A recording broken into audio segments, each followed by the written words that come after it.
الحمد للہ وحدہ لا شریک لہ والصلاة والسلام علی من لا نبی بعدہ اما بعد بسم اللہ الرحمن الرحیم اللہم صلی علی محمد وعلی آل محمد کما صلیت علی ابراہیم وعلی آل ابراہیم انک حمید مجید اللہم بارک علی محمد وعلی آل محمد کما بارکت علی ابراہیم وعلی آل ابراہیم انک حمید مجید عن عبد الله بن مسعود رضی اللہ تعالی عنہ قال قال رسول اللہ صلی اللہ علیہ وسلم طلب کسب الحلال فریضۃ بعد الفریضہ او کما قال علیہ الصلوۃ والسلام۔ یہ ایک حدیث ہے حضرت عبداللہ بن مسعود رضی اللہ تعالیٰ عنہ سے۔ اس میں یہ روایت بیان کر رہے ہیں کہ نبی کریم صلی اللہ علیہ وسلم نے فرمایا طلب کسب الحلال فریضۃ بعد الفریضہ، کہ حلال رزق حلال کا طلب کرنا یا حاصل کرنا جو جس ذریعے سے بھی ہو لیکن حلال رزق ہو، اسے حاصل کرنے کی جو فکر ہے، کوشش ہے، اس کی راستے پر لگنا، یہ فرض کے بعد دوسرا فریضہ ہے، فریضۃ بعد الفریضہ، یعنی جو فرائض ہیں جیسے نماز، زکوٰۃ، روزہ، حج وغیرہ، جو ارکان اسلام بھی جنہیں کہا جاتا ہے، جو یعنی اسلام میں فرائض کا درجہ رکھتے ہیں، اس میں ظاہر ہے وہ معاملات ہیں جو اللہ سے تعلق رکھتے ہیں، لیکن یہ رزق حلال کا حاصل کرنا بھی جو ہے وہ ان فرائض کے بعد ایک فرض کے حکم میں ہی ہے، اسی کی کیٹیگری کی طرح ہی آتا ہے۔ یہ ایک نیچرل سی بات ہے، ظاہر ہے اللہ سبحانہ و تعالیٰ نے انسان کو جو بنایا ہے، ہماری جو تخلیق ہوئی ہے، کریشن آف مین کائنڈ اس نظریے یا اس طریقے پر ہوئی ہے کہ وہ اپنی اس زندگی میں میوچل جو کوآرڈینیشن ہے یا تعاون ہے، اور معاملی جو معاملاتی لین دین ہے، گیو اینڈ ٹیک کا معاملہ ہے، اس کا محتاج ہے انسان۔ Every human being is relying on in some sort of, جو اس کا حلال کمانے کا طریقہ ہو، انسان کی ضروریات، جو بیسک نیسیسٹیز پوری کرنے کا۔ ظاہر ہے ان معاملات میں کبھی کبھی کنفیوژنز یا تنازعات یا جھگڑا یا اس طرح کا فساد بھی پیدا ہو جاتا ہے، تو ظاہر ہے پھر یہ جو احادیث وغیرہ ہمیں ان معاملات سے ملتی ہیں حلال رزق کمانے کے حوالے سے، تو اس سے ثابت یہی بات ہوتی ہے، یہ کوئی فلسفہ یا منطق یا کوئی لاجک یا فلاسفی کی بات نہیں ہے صرف، بلکہ یہ ایک بالکل دیکھی دکھائی مشاہدے کی چیز ہے۔ ہم ایون ایوری ڈے لائف میں اس کا ڈیلی تجربہ کرتے ہیں کہ یہ معاملات ہماری پارٹ آف لائف ہیں، تو ظاہر ہے انہیں حاصل کرنا جو ہے وہ بہت ہی ضروری ہے۔ ان حدیث کے ذریعے ان کے جو اصول ہیں، اور اسی لیے بظاہر یہ خالص ایک دنیاوی ورلڈلی ضروریات ہیں، لیکن اس کے بھی جو اصول ہیں اور جو طریقہ کار ہیں، اس کی ہدایت ہمیں احادیث وغیرہ میں ملتی ہے بہت ڈیٹیل طریقے سے۔ اور ظاہر ہے اسی وجہ سے شاید ان کاموں کو اور ان انسٹرکشنز کو فالو کرنا اب یہ صرف پھر دنیا کا معاملہ نہیں رہ جاتا، بلکہ یہ عین عبادت بن جاتی ہے، عین دین کا اس سے تعلق ہو جاتا ہے انسان کے، کہ وہ رزق کماتا ہے اور پھر اس کو کس طریقے سے کماتا ہے، ایٹسیٹرا ایٹسیٹرا، اور اسی طریقے سے اگر وہ صحیح پیروی کرتا ہے اور خیال رکھتا ہے، تو پھر اس پہ وہ اجر و ثواب کا بھی مستحق ہو جاتا ہے، اور of course in return in reward وہ جنت کے ہائر لیولز پر جانے کا بھی حقدار بن جاتا ہے۔ جیسے نماز، روزہ، ذکر، تلاوت وغیرہ عبادات ہیں، اچھے اخلاق ہیں، ان سب پر دین کی دعوت اور خدا کی راہ میں ایون جان مال خرچ کرنا ایٹسیٹرا، یہ سب جو معاملات ہیں، اسی طرح سے کاروباری معاملات بھی، کمانے کے معاملات بھی اسی طرح سے فرائض میں آ جاتے ہیں انسان کے۔ تو بہرحال اب ان معاملات کے اندر اگر ہم ڈیوائیڈ کریں تو 4 ڈفرینٹ کیٹیگریز ہمیں ملتی ہیں۔ ایک تو سب سے پہلے فرسٹ آف آل دوسرے جو مین کائنڈ ہے ان کی نفع رسانی، ان کا بینیفٹ کا سوچنا، اور پھر دوسری چیز ہے عدل، انصاف کرنا، پھر تھرڈ تھنگ از کہ سچائی اور دیانتداری سے کمانا، اور پھر فورتھ تھنگ از سماحت، یعنی کہ ہر انڈیویجول جو ہے وہ دوسرے انڈیویجول کی رعایت کرے، اس کی خیر خواہی کا معاملہ کرے، اس کا خیال کرے، ایٹسیٹرا ایٹسیٹرا. تو ان چاروں باتوں کا ظاہر ہے کنسیڈریشن میں رکھنا بہت ہی ضروری ہے. تو یہی وجہ ہے یہ سب معاملات کو دیکھتے ہوئے اس حدیث میں فرمایا طلب کسب الحلال فریضۃ بعد الفریضہ، کہ یہ جو رزق حلال کا کمانا ہے انسان کا، بظاہر یہ دنیاوی معاملہ ہے، اس سے دنیاوی ضروریات پوری ہو رہی ہیں، لیکن نبی کریم صلی اللہ علیہ وسلم فرما رہے ہیں کہ یہ فرائض کے بعد دوسرا ایک فریضہ ہی ہے. نماز، روزہ، حج، زکوٰۃ کے بعد اس کو بھی ایک فرض ہی سمجھ لینا چاہیے حلال رزق کمانا. ایک عام طور پہ مسکنسیپشن ہوتا ہے، کوئی بندہ بہت ہی نیک ہے یا بہت ہی دین کی لائن پہ لگ گیا ہے، تو بہت ہی بڑا کوئی ولی اللہ ہے، کوئی صوفی ہے، بزرگ ہے، تو اب وہ دین دنیا کمانا اس کے اوپر حرام ہو جاتا ہے. یعنی کوئی ایسے سمجھ، ایک عام ایک کلچرل سارٹ آف تھنگ ایسی ہم سمجھی جاتی ہے، لیکن حدیث میں اس کو فرمایا گیا کہ نہیں، رزق حلال کمانا تو ایک فرض ہی ہے گویا کہ. اسی طرح اللہ تعالیٰ کے جتنے بھی فرائض ہیں ان کا ادا کرنا جس طرح سے عبادت ہے، اسی طرح رزق حلال میں مشغول ہونا یہ بھی ایک عین عبادت اور موجب اجر و ثواب بھی ہوگا. اور اسی کی طرف اشارہ اس حدیث میں فرمایا گیا. بلکہ بعض حالات میں تو ارننگ جو ہے انسان کی، روپیہ پیسے کی جو ضروریت ہے اور جو اس کی اہمیت ہے، وہ بہت ہی ضروری ہو جاتی ہے اس کے لیے. جیسے کہ ایک روایت میں حضرت بن معدی کرب فرماتے ہیں کہ سمعت رسول اللہ صلی اللہ علیہ وسلم یقول لیأتین علی الناس زمان لا ينفع فیہا الا الدینار ودرہم، کہ ایک وقت آئے گا لوگوں پر، جب ایک زمانہ آئے گا لوگوں پر جب کوئی چیز بھی انہیں فائدہ نہیں دے گی سوائے دینار اور درہم کے. یہ نبی کریم صلی اللہ علیہ وسلم نے ایک پیشن گوئی کی. اس حدیث کے راوی جو ہیں حضرت ابو بکر بن ابی مریم، انہوں نے ایک واقعہ اس حدیث کے بعد یہ ساتھ میں بیان فرمایا کہ ایک دودھ کہ جو حضرت مقدام تھے، یعنی ان کے جن سے وہ روایت بیان فرما رہے ہیں کہ ان کے ہاں دودھ دینے والے بہت سارے جانور تھے اور ان کی ایک باندھی تھی جو ان جانوروں سے دودھ ایکسٹریکٹ کر کے نکال کے اور پھر بیچا کرتی تھی بازار وغیرہ میں، اور جو اس کی قیمت ہوتی تھی وہ حضرت مقدام رحمہ اللہ خود اپنے پاس رکھ لیتے تھے. اس پر بعض لوگوں نے ناپسندیدگی اور تعجب کا اظہار کیا کہ تم یہ کیا کر رہے ہو، آپ دودھ فروخت کروا رہے ہو کسی سے اور اس کی قیمت وصول کر رہے ہو. تو انہوں نے بالکل پراؤڈلی اس پر کہا کہ ہاں میں ایسا ہی کر رہا ہوں، کیونکہ اپنے اس طرز عمل کے جو میرا جو طرز عمل ہے اس کے اوپر انہوں نے رسول اللہ صلی اللہ علیہ وسلم کا یہ ارشاد نقل فرمایا کہ لیاتین علی الناس زمان لا ينفع فیہا الا الدینار ودرہم، کہ لوگوں پر ایک زمانہ آئے گا جب ان کو صرف دینار اور درہم ہی، یعنی روپیہ پیسہ مال ہی ان کے نفع دینے والا ہوگا. تو جب رسول اللہ صلی اللہ علیہ وسلم نے خود فرمایا یہ بات، تو مال حلال، رزق حلال کمانا اس میں کوئی قباحت کی بات نہیں ہے، اس میں کوئی برائی کی بات نہیں ہے، یہ تو عین فریضہ ہے. اور پھر جو بندہ ظاہر ہے رزق حلال کماتا ہے اور اس میں پھر خاص طور سے حلال حرام کی صحیح فکر کرتا ہے اور صحیح طریقہ کار اختیار کرتا ہے، سچائی اور دیانتداری کے ساتھ کاروبار کرتا ہے، تو اس کا مقام تو پھر بہت ہی اعلیٰ ہوگا، بہت ہی عرفہ ہوگا، بہت ہی بلند ہوگا. جیسے کہ حضرت ابو سعید خدری رضی اللہ عنہ کی ایک روایت میں آتا ہے کہ رسول اللہ صلی اللہ علیہ وسلم نے فرمایا التاجر الصدوق الامین مع النبیین والصدیقین والشہداء، جو ایماندار تاجر ہوگا، تاجر الصدوق الامین یعنی صادق ہوگا اور امین ہوگا، بالکل سچائی کے ساتھ اور ایمانداری کے ساتھ کاروبار کرنے والا جو تاجر ہوگا اس کا جو مقام ہوگا وہ اس کو فرمایا مع النبیین والصدیقین والشہداء، کہ اس کو وہ نبیوں، صدیقوں اور شہداء کے ساتھ کھڑا ہوگا قیامت کے دن. ماشاء اللہ سے ظاہر ہے قیامت اور آخرت میں ان کے ساتھ کھڑا ہونا یہ بہت ہی ایک بلند مقام ہے، جیسے کہ جس کے لیے اسٹرائیو کرنا ہمیں قرآن میں بار بار اس کی سارٹ آف انسٹرکشنز بھی ملتی ہیں. جیسے کہ مین آیت سب سے انسان کی جو بیسک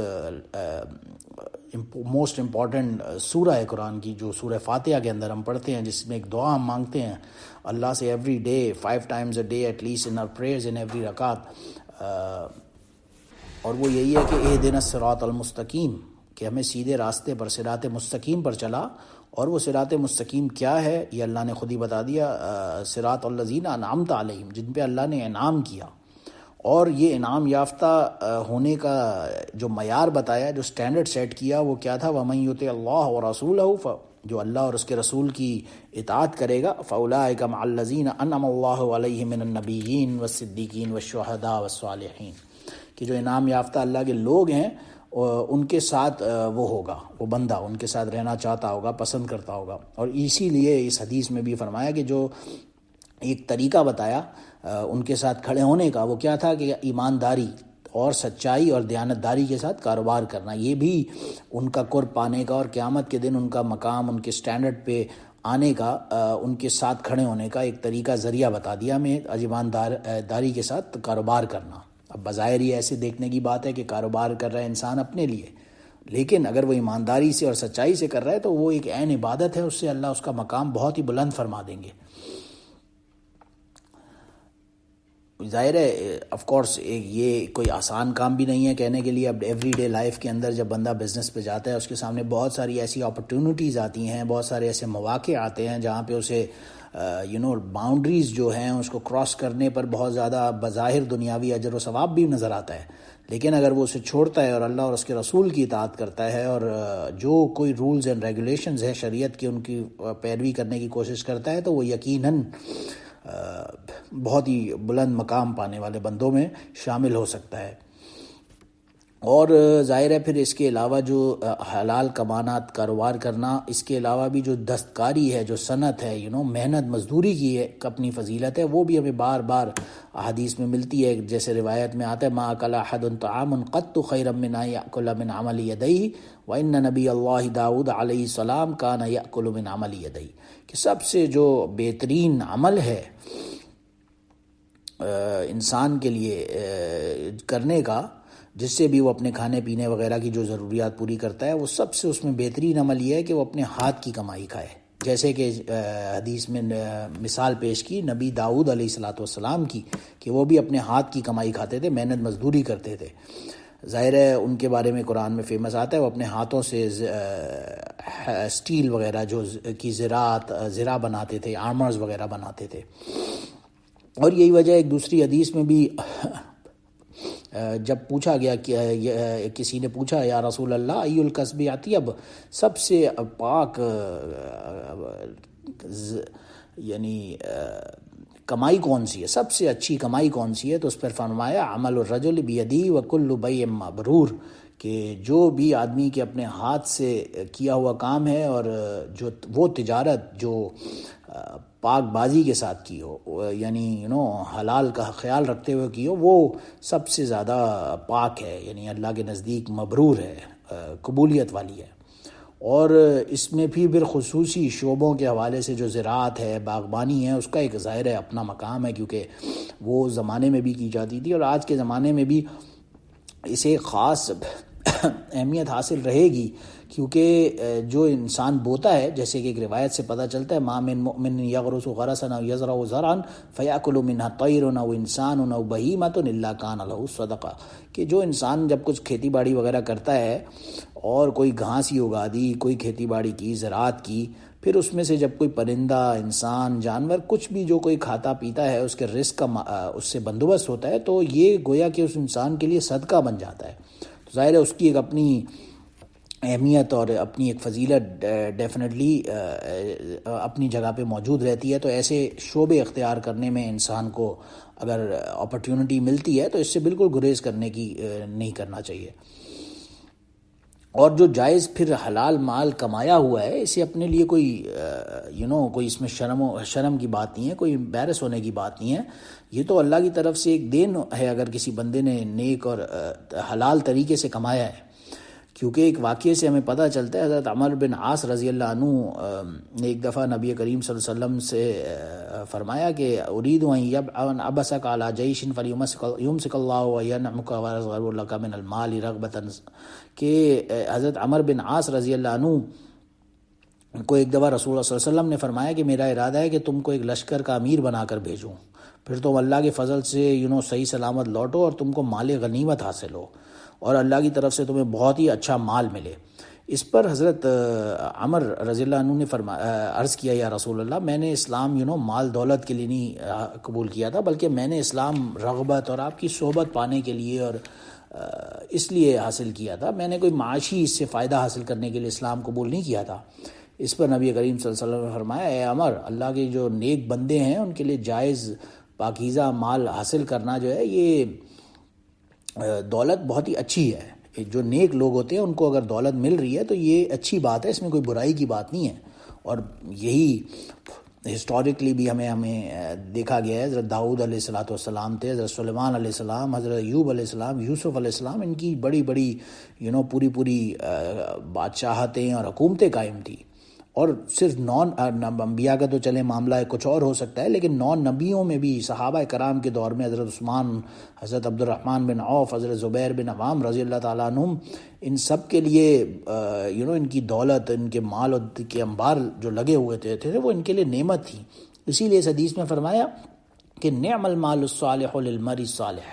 جو اچھا مال ہے نیک آدمی کے لیے وہ بہت ہی اچھی چیز ہے، اس میں کوئی حرج کی بات نہیں ہے، کیونکہ ظاہر ہے جب وہ کماتا ہے تو پھر وہ دوسروں کا، غریبوں کا خیال کرتا ہے، صدقہ وغیرہ کرتا ہے، اللہ کے راستے میں لگاتا ہے،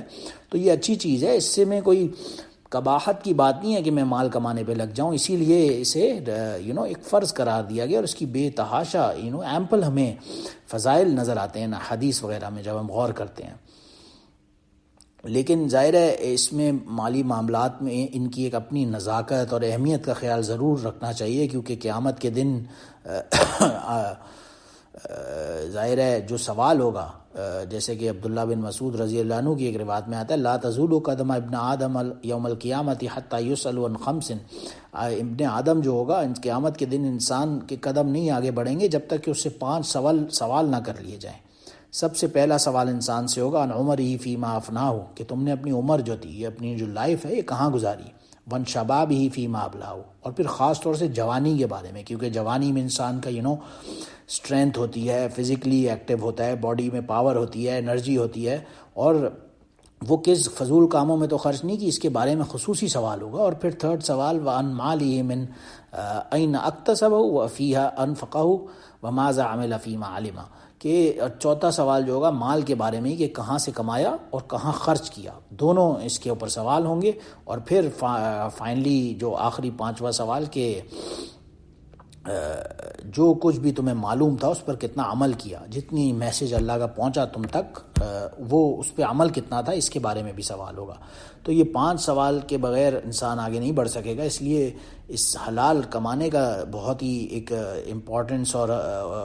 خیال رکھنا چاہیے اپنی لائف کے اندر۔ ایون دو حلال کمانے جتنی بڑی عبادت ہے، یہ حرام کمانا اتنا ہی بڑا وبال اور نحوست بھی بن سکتا ہے، اور بہت ہی برا اس کا انجام بھی ہو سکتا ہے۔ ایون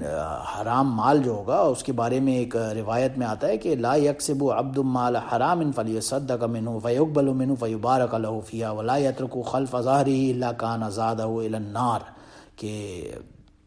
جو حرام طریقے سے مال کیا ہوا ہے نہ اس کا صدقہ قبول ہوگا، نہ ہی اس میں کوئی برکت ہوگی، اور ایون اگر کوئی بندہ حرام طریقے سے مال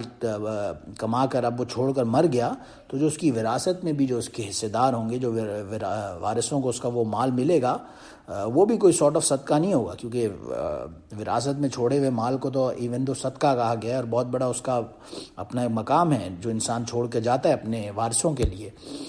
لیکن اگر وہ حرام طریقے سے وہی مال کمایا ہوا ہے تو وہ بھی وبال ان کے آگے بھی بن سکتا ہے۔ اسی لیے اس حدیث میں آگے آتا ہے ان اللہ لا یمحو السیئۃ بالسیئۃ، کہ برائی سے اللہ برائی کو نہیں مٹاتا،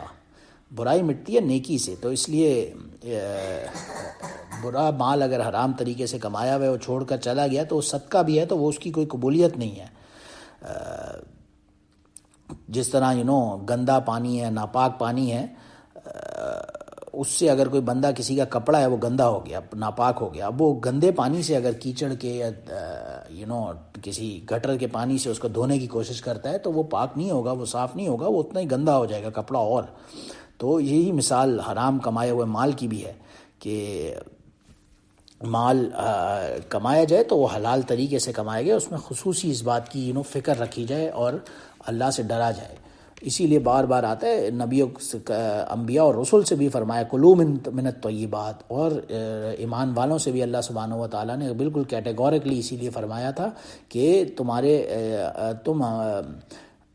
رزق حلال اور طیب طیبات میں سے ما رزقناکم وغیرہ حاصل کرو، حرام مال کی طرف نہ جاؤ۔ اور ایک روایت میں تو یہاں تک بلکہ آتا ہے ابن عمر رضی اللہ عنہ کہ ایک بندہ ہے، اس نے اگر ایک کپڑا خریدا جیسے مثال کے طور پہ 10 درہم کا، تو حرام لم یقبل لہ الصلاۃ مما دام علیہ، کہ جب تک وہ 10 درہم کا اگر کپڑا اس نے خریدا ہے اور اس میں 1 درہم بھی صرف حرام مال کا تھا، مثال کے طور پہ 10 میں سے صرف 1 درہم، تو بھی وہ کپڑا اس نے خریدا جب وہ 1 درہم بھی حرام مال کا اس نے حاصل کیا تھا، اور اب وہ خرید کے اس نے وہ پہنا کپڑا، تو جب تک وہ کپڑا اس کے جسم پر رہے گا اس کی نمازیں بھی قبول نہیں ہوں گی، خدا نخواستہ، اللہ میں بچائے۔ تو اس لیے خاص طور سے حلال اور حرام کی بہت ہی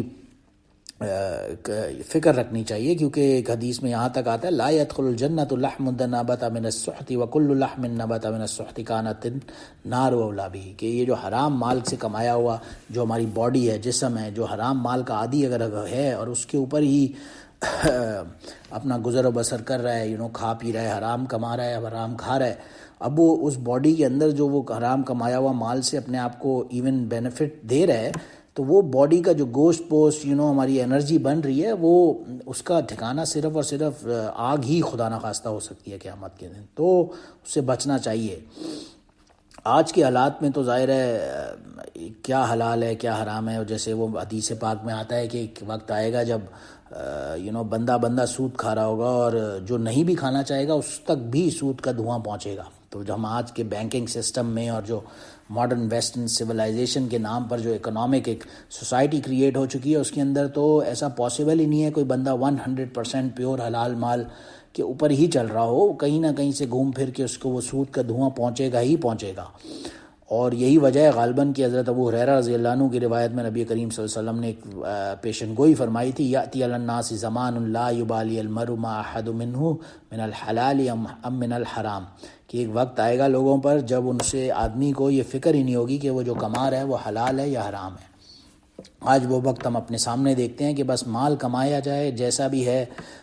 جیب میں بھری جائے، اور اپنا بینک بیلنس بڑھایا جائے، جس طریقے سے بھی آتا ہے وہ خیر ہے، اللہ کی شریعت ہو، اس کی قانون توڑا جائے یا جس طرح سے بھی کیا جائے، لیکن بس مال جیب میں آیا جائے۔ اور حالانکہ اسی روایت میں آگے ایک دوسری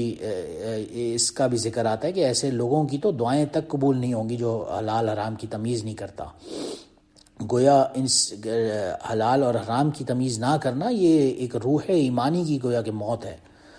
اور ظاہر ہے ایک وقت تھا جب صحیح بخاری کی روایت میں آتا ہے حضرت ابو بکر صدیق رضی اللہ عنہ کا ایک غلام تھا جو کھانے اور پینے کی چیزیں سے کچھ لایا ان کے پاس ایک مرتبہ، اور وہ پتہ چلا بعد میں وہ مال حلال نہیں تھا، تو آپ نے ہاتھ گلا میں اپنے ڈال کے کہہ فرما دی، الٹی کی، فوراً ہی وامٹڈ کہ آئی کی not even let my body consume with the mall, اگر جو کھایا ہے میں نے وہ اگر حرام مال میں سے ہے۔ اور یہی ایک واقعہ حضرت عمر رضی اللہ عنہ کے بارے میں بھی آتا ہے، ان کو ایک دفعہ کسی نے دودھ پیش کیا،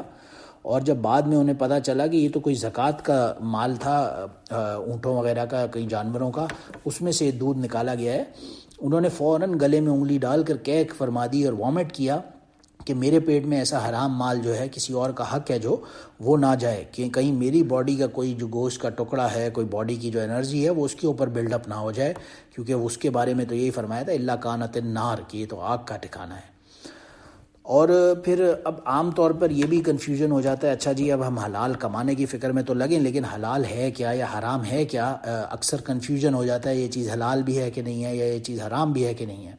تو ایک بہت ہی فیمس نریشن ہے، بخاری مسلم دونوں شیخین نے جسے روایت کیا، اس کے اندر ایک بہت ہی اچھا ہمیں ایک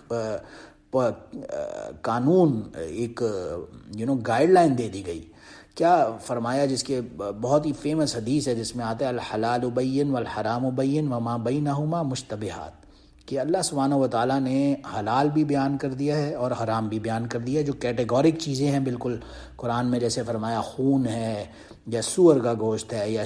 سود کھانا ہے، انٹرسٹ، ربا ہے، ایٹسیٹرا ایٹسیٹرا۔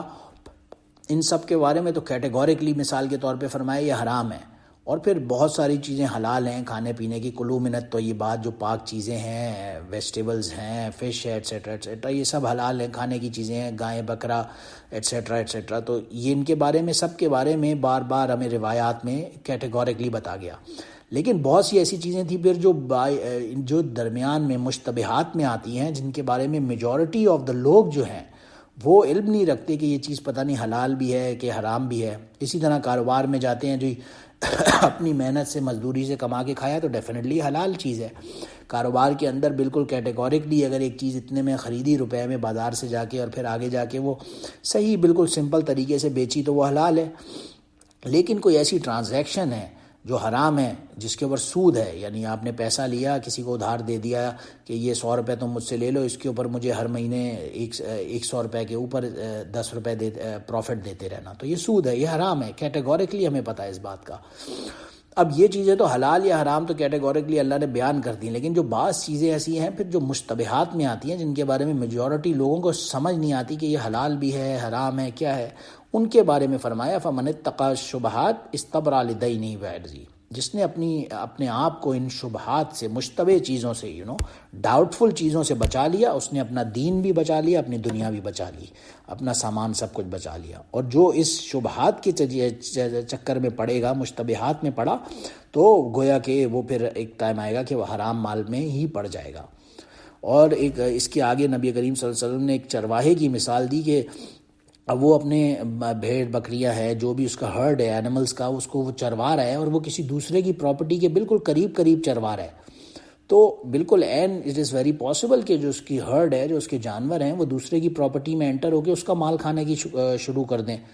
تو یہ تو اس چرواہے کی رسپانسبلٹی ہے کہ وہ پہلے اتنا قریب کسی دوسرے کی باؤنڈری کے اپنے جانوروں کو جانے ہی نہ دے. تو بالکل اسی طرح جیسے اس چرواہے کی رسپانسبلٹی ہے، یہی ہماری انسان کی رسپانسبلٹی ہے کہ جو باؤنڈریز ہیں حرام کی، جو ڈاؤٹ فل چیزوں کی، ان سے اپنے آپ کو خود بخود دور رکھا جائے، کیونکہ اٹ از ویری پاسبل کہ انسان اس میں پڑ جائے. تو اس سے دور رہنا ہی عقل مندی کا تقاضا ہے، اور وہی مشتبہات سے بچنے کا بھی ایک طریقہ ہے. اسی لیے آگے فرمایا الا وان فی الجسد مضغۃ اذا صلحت صلح الجسد كلہ واذا فسدت فسد الجسد كلہ الا وہی القلب، کہ انسان کے جسم کے اندر ایک ٹکڑا ہے گوشت کا، مضغۃ، اذا صلحت صلح الجسد كلہ، اگر وہ گوشت کا ٹکڑا پاک ہے، صالح ہے، تو پھر تمام کا تمام اس کا جسم پاک ہے. اور اگر اس گوشت کے ٹکڑے میں فساد آ گیا تو پھر پورے جسم میں فساد آ جائے گا. اور وہ گوشت کا ٹکڑا جو ہے وہی القلب، وہ انسان کا دل ہے. اگر اپنے انسان دل کو پاک کر لے کسی طرح سے تو وہ آٹومیٹکلی حلال کی فکر کرے گا، اور حرام سے بچنے کی کوشش کرے گا، اور آٹومیٹکلی ان مشتبہات سے دور رہنے کی کوشش کرے گا. اور ڈیفینیٹلی پھر ظاہر ہے اولئک انعم اللہ من النبیین والصدیقین والشہداء والصالحین، جو انبیاء اور شہداء اور صالحین کا مقام ہوگا، ان کے سٹینڈرڈ پر کھڑے ہونے کی پھر پوزیشن میں بھی قیامت کے دن آ سکے گا. اسی لیے ہمیں بار بار اللہ سے دعا مانگنی چاہیے کہ اللہم آتی نفوسنا تقواہا وزکاہا وانت خیر من زکاہا انت ولیہا ومولاہا، آمین. اور بس اس کے بعد ہم یہی دعا ہی کر سکتے ہیں کہ اللہ سبحانہ وتعالی ہم سب کو رزق حلال کمانے کی توفیق عطا فرمائے، اور رزق حلال سے بچنے کی اور دور رہنے کی جس حد تک کچھ ممکن ہے وہ ہمیں توفیق عطا فرمائے. وآخر دعوانا ان الحمدللہ رب العالمین. سبحانک اللہم وبحمدک اشہد ان لا الہ الا انت استغفرک واتوب الیک. سبحان ربک رب العزۃ عما یصفون وسلام علی المرسلین والحمدللہ رب العالمین.